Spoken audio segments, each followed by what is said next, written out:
روزانہ آپ کی خدمت میں ایک آیت پیش کرتا ہوں کہ تاکہ اگر آپ کوئی توسل کرنا چاہیں تو اس آیت سے توسل کر کے اپنے مسائل کو حل کریں. آیت سننا چاہیں گے آج کی؟ تو آئیے، آج کی آیت ہے وہ کہ جہاں سرکار اللہ نے اپنے نام کے ساتھ لفظ حافظ کو استعمال کیا ہے. اسے میں اب آیت حافظ کہوں یا آیت قرآن کہوں؟ ہے یہ آیت سورہ یوسف کی آیت نمبر 64، اس کا آخری حصہ ہے.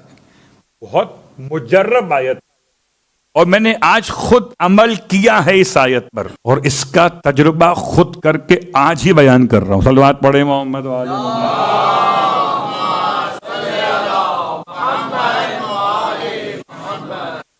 آیت بہت مختصر چھوٹا حصہ ہے. فاللہ خیر حافظا وہو ارحم الراحمین. بس اللہ خیر حافظا وہو ارحم الراحمین، یہ کل آیت ہے. یہ مکمل آیت نہیں، آیت کا آخری حصہ. اس کے لیے علماء کہتے ہیں کہ اگر یہ آیت 3333 مرتبہ، یعنی 3 3 3 and 3 3333 مرتبہ اگر تلاوت کی جائے ایک نشست میں سمجھتا ہوں شاید 1.5 سے 2 گھنٹے کا عمل ہوگا. تو اس کا عمل انجام دینے کا فائدہ کیا ہے؟ پہلا فائدہ ہے قرض ادا ہوتے ہیں. دوسرا فائدہ دشمن کا شر دور ہوتا ہے. تیسرا فائدہ مریض کو شفا ملتی ہے. چوتھا فائدہ وسعت رزق خدا کی طرف سے ہوتا ہے. اب چاروں فائدوں میں جون سا آپ کا اپنا پرابلم ہو اس کی نیت کریں اور پڑھنا شروع کریں. آیت حافظ ہے اور آپ بھی حافظ ہو جائیں گے. صلوات پڑھیں محمد وعلی.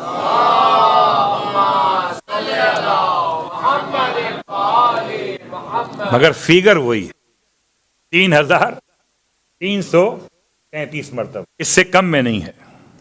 بہرحال اس سے کم کا بھی اثر ہے. میں نے صرف 2 تسبیح پڑھی تھی، میرا کام ہو گیا. صرف 2 تسبیح پڑھی تھی میں. لیکن چونکہ جو علماء نے کتاب میں لکھا ہے، کتاب الغرائب میں آغا حروی نے، اس کے لحاظ سے اس کی فکر یہی والی 3333. تو یہ آیت کا حصہ. ترجمہ کیا اس کا؟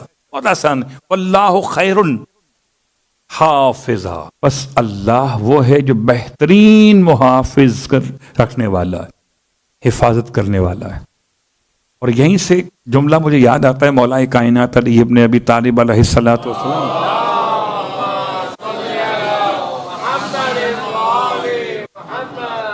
ارشاد فرماتے ہیں مولا، یہ خاص جملہ مولا کا کہ جب کوئی انسان گھر سے باہر نکل رہا ہو سفر کے لیے، تو گھر سے نکلتے وقت خدا کی بارگاہ میں دعا کے الفاظ کیا کہے، اس کا جملہ پڑھ رہا ہوں. اللہم انت الصاحب فی السفر والخلیف غیرہما.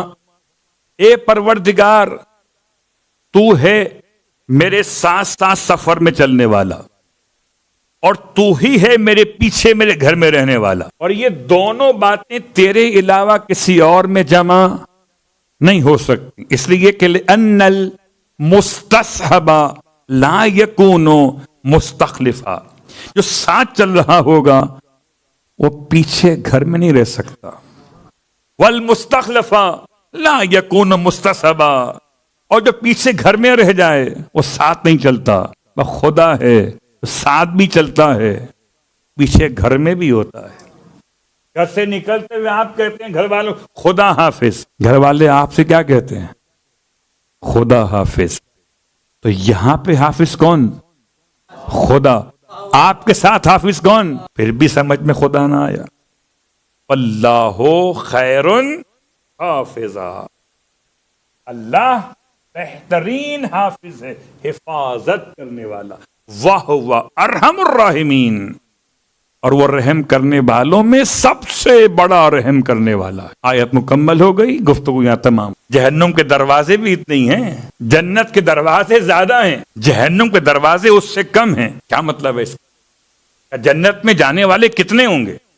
اتنے ہوں گے کہ خدا ماہ مبارک رمضان میں جنت کے سارے دروازے کھول دیتا ہے. 8 دروازے ہیں.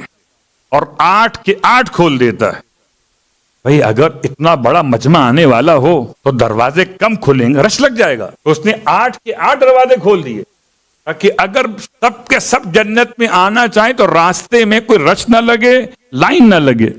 8 کے 8 کھول دیے ماہ رمضان میں.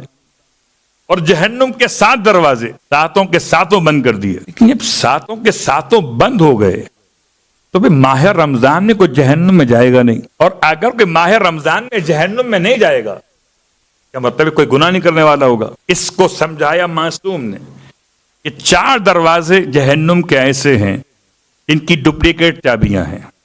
الفاظ میرے ہیں، مفہوم روایت کا ہے. کیا مطلب کہ ایک چابی خدا کے پاس ہے اور ایک بندے کے پاس. آسان کرتا ہوں، صلوات پڑھیں محمد وعلی.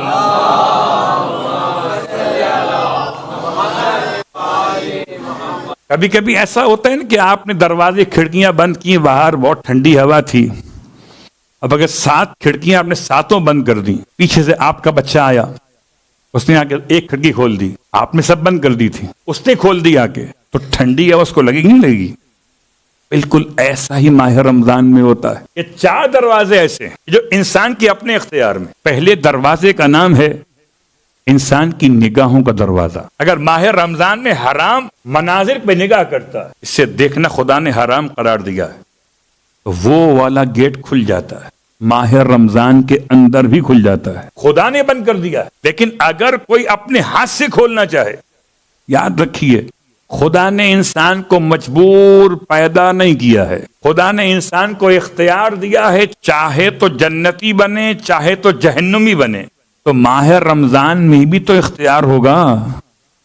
اگر ماہ رمضان میں اختیار نہ ہوتا تو ابن ملجم ماہ رمضان میں ابن ملجم کیوں بنتا؟ کوئی اختیار ہے نا جو بن رہا ہے. اور اگر ابن ملجم کی مثال بہت دور لگتی ہے آپ کو، تو چلیے پھر آئیں مسلمانوں کے بازاروں میں کتنی منافق ہو رہی ہے، کتنا جھوٹ ہے، اور آئے وقت افطار پکوڑوں پر کتنی لڑائی ہے.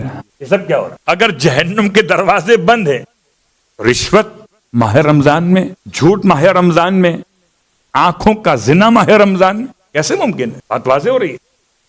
تو خدا نے دروازے بند کیے اپنی رحمت کی مناسبت سے. اس پورے ماہ مبارک میں 7 دروازے بند ہیں. اور سرکار ختمی مرتبہ صلی اللہ علیہ وسلم کے خطبے میں